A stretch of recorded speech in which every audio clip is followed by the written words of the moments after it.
Bom, hoje vamos estar vendo então os curtos-circuitos monofásicos e bifásicos na saída do gerador. E começando pelo monofásico, tá? A gente considera então o monofásico na fase A. E esse é o diagrama aqui que ilustra, né, a ocorrência do curto aqui na fase A. Então eu ligo a fase A diretamente no terra, né, nesse potencial aqui, potencial zero. E então a gente, logo depois que a gente identifica, né, qual o curto que se trata, que é o monofásico, a gente tem que ver as condições iniciais das tensões e correntes. O que a gente pode afirmar por enquanto? Que se a fase A caiu na Terra, né, a Terra tem potencial zero, logo o VA é igual a zero. O VB e o VC eu não sei dizer por enquanto ainda quanto que eles valem, mas o VA eu sei que é igual a zero. E eu sei que o meu IB e o meu IC também são iguais a zero, porque não tenho nenhuma carga, né, nenhuma corrente saindo dessas fontes aqui. E então isso eu posso afirmar, IB igual a IC igual a zero, mas a corrente A eu ainda não sei, né, o quanto que ela vale, não descobri uma expressão para ela, então eu não posso falar nada ainda sobre a corrente A.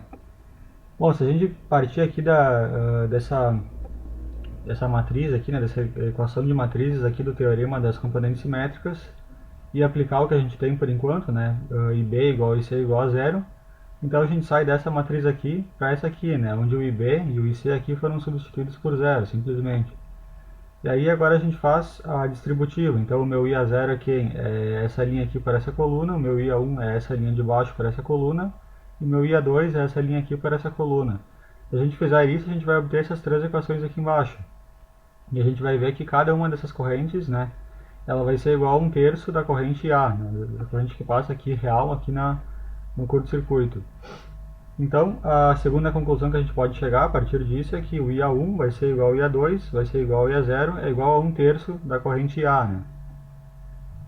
Para a gente descobrir como é que a gente vai ligar esses três modelos de sequência aqui, né, positiva, negativa e zero para o curto monofásico, ainda faltam algumas informações, né?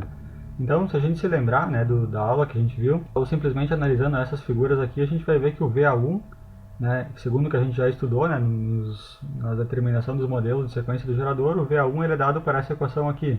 É a tensão gerada EA1 menos a queda aqui na reatância de sequência positiva, né, JX1, né, que corresponde a JX1 vezes a corrente IA1.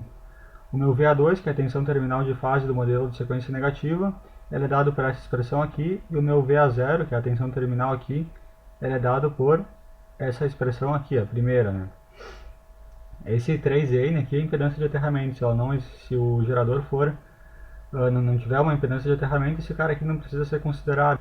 Então, se a gente se lembrar bem, tá, o que define uma grandeza na tensão de uma fase, por exemplo, a tensão real aqui na fase A, ela depende da soma das três componentes simétricas que formam a fase VA, né, que é VA0 mais VA1 mais VA2. Né, isso a gente também já estudou nas aulas passadas.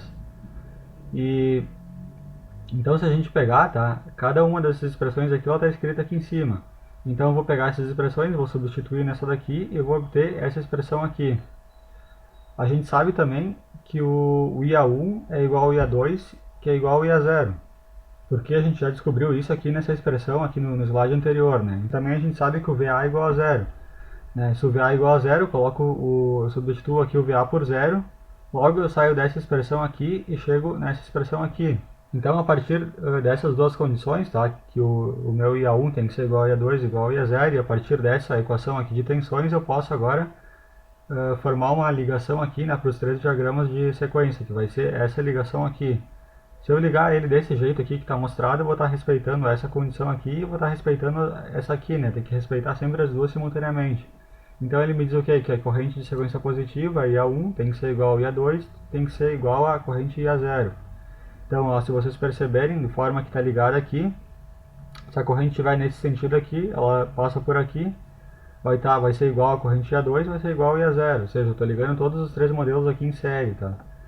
E para mim conseguir respeitar essa condição aqui, né, se eu fizer a malha aqui toda aqui fora, eu vou obter exatamente essa expressão aqui, mas aí eu tenho que ligar o positivo desse aqui no negativo desse e o positivo desse, né, do VA2 aqui no negativo do VA0. Aí dessa forma aqui eu consigo respeitar também essa equação aqui simultaneamente, né, juntamente com essa aqui. Então essa aqui é a forma de ligação ali do gerador ali, né, dos modelos de sequência do gerador para o curto monofásico. Né? Já o curto bifásico, tá, a gente vai considerar que é um curto entre as fases B e C, tá? Poderiam ser entre quaisquer duas faces, mas aqui a gente vai ver a B e a C, então é isso que está sendo mostrado. Pego a fase B, ligo na C, E as três primeiras conclusões que a gente pode retirar aqui, só observando isso, é que o IA vai ser igual a zero, porque eu não tenho nenhuma corrente IA aqui passando. O IB vai ser igual a menos o IC, porque o IB aqui a gente considera o sentido do IB positivo. E se ele vai estar entrando aqui, né, no sentido contrário, que seria o positivo, aliás, o sentido positivo do IC, então o IB só pode ser igual a menos IC, né? Que o condutor aqui está unindo exatamente as duas fases. E outra questão aqui é que o VB é igual ao VC, né? Porque estão no mesmo potencial. Já em relação ao VA, eu ainda não posso falar nada, né? Porque assim, desse jeito aqui não me diz nada, né? Em relação ao VA, ainda tenho que descobrir uma expressão para ele. Mas essas três a gente já pode afirmar aqui logo de cara. Então, sabendo que o IB é igual a menos IC, né? Se a gente substituir nessa expressão aqui, que é uma das fórmulas aqui das matrizes das componentes simétricas, a gente substitui aqui o IA por zero, né? O IB continua sendo IB e o IC ele é igual a menos o IB, né? Se a gente trocar aqui o sinal, o IC é menos o IB. Então, fazendo a distributiva aqui, né, para cada uma das correntes, a gente vai chegar à conclusão que o IA0 ele vai ser quem? Ele vai ser o IB menos IB, né? Fazer essa linha por essa coluna aqui, a gente vai chegar nisso. O IA0 é igual a zero.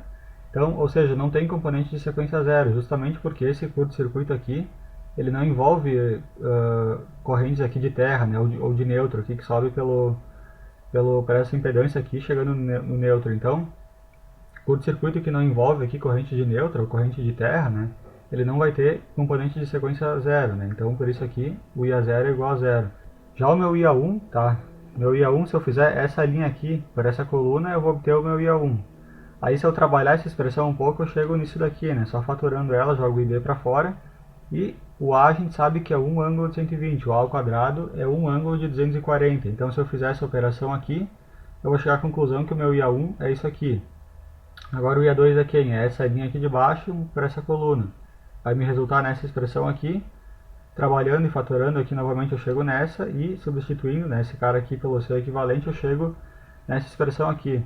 Então uma conclusão importante, tá, é que as duas correntes IA1 e IA2 ela têm o mesmo módulo, né, do jeito que a gente vê aqui, mas elas vão estar 180 graus defasadas uma da outra, né, porque essa aqui está em mais 90, essa está em menos 90, logo a conclusão que eu chego é que IA1 é igual a menos IA2, né, são iguais em módulo, mas estão defasadas 180 graus, né, por isso do sinal de menos aqui.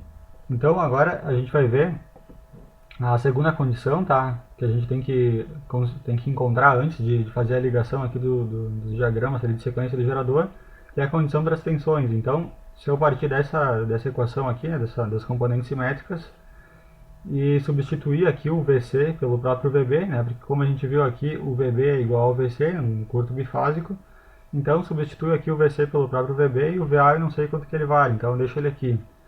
Se eu fizer o equacionamento para o VA1 e para o VA2, então essa linha por essa coluna vai me dar o VA1, essa linha aqui multiplicada por essa coluna vai me dar o VA2, tá? E a gente vai ver, vai chegar à conclusão, se olhar essas duas expressões, que elas são idênticas, né? Então o VA1 é igual ao VA2. Bom, agora com essa condição aqui e com essa condição que a gente obteve aqui, né, com essas duas, a gente já pode montar agora o diagrama de sequências, né? A gente tem que ter uma condição para tensão, para as tensões de sequência e uma para as correntes de sequência. Então, se o meu IA1 tem que ser igual a menos IA2, então eles têm que ser ligados dessa forma. O IA1 está nesse sentido aqui, que é o sentido contrário do IA2, né? Então, IA1 igual a menos IA2, e VA1, né, para mim respeitar essa condição aqui, eu tenho que ligar positivo com positivo, negativo com negativo. Logo, eles ficam em paralelo, VA1 igual a VA2.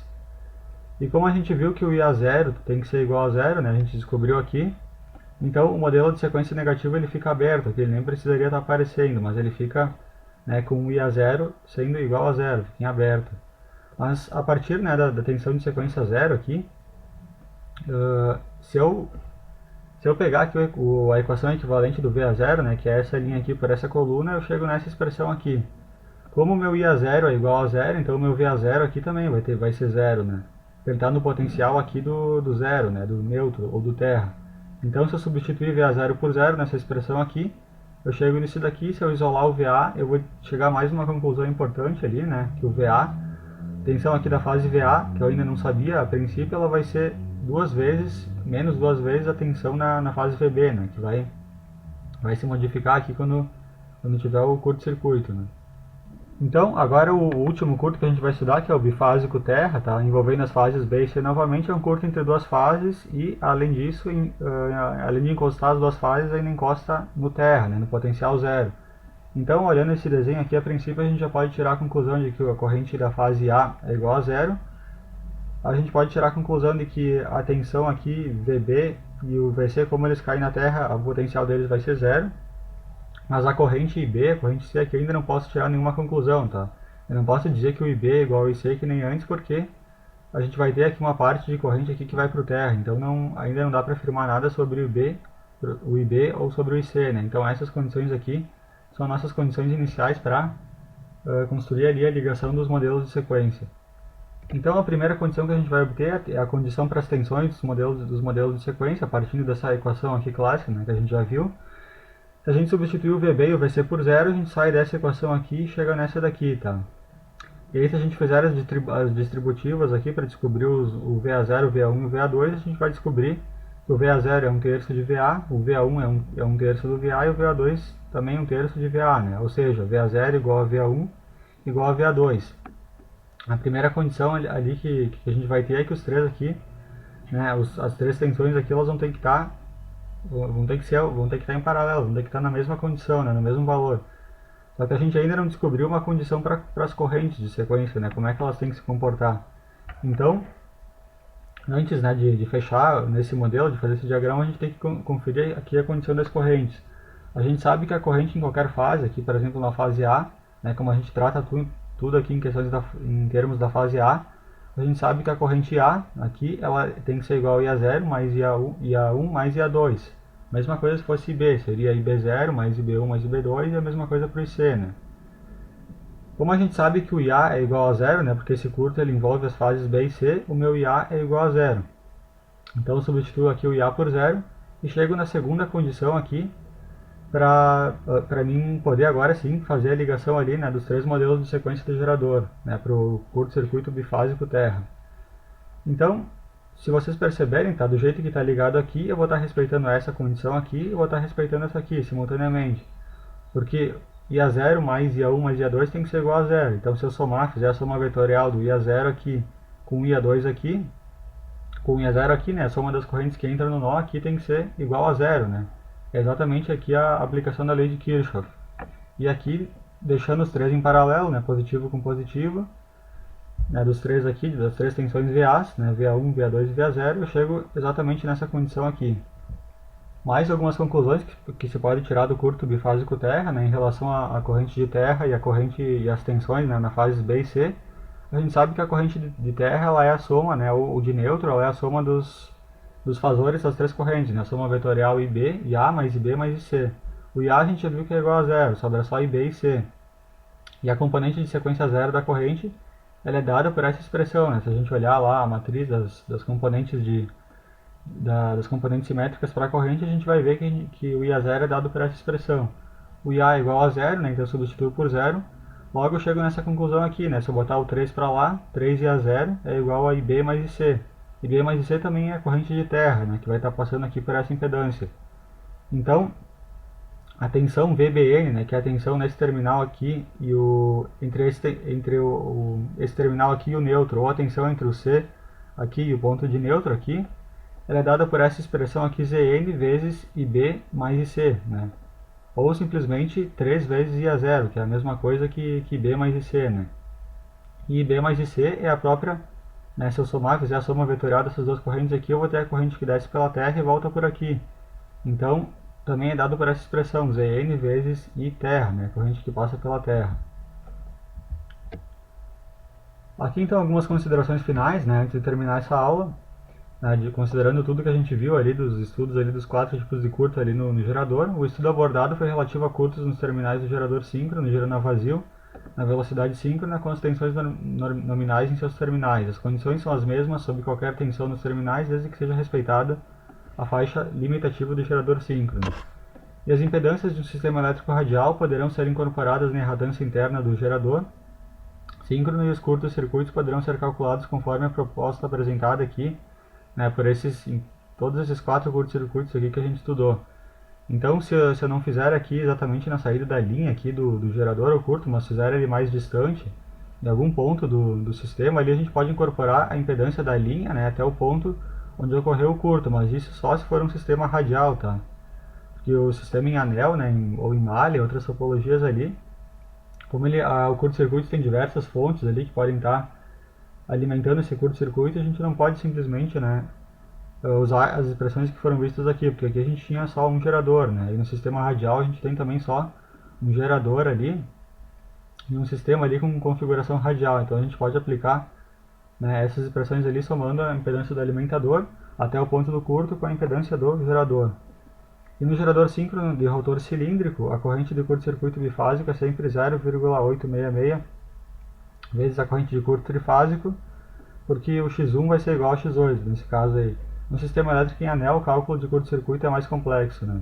E a gente vai ver depois, a gente vai estar abordando em vídeos futuros isso aí.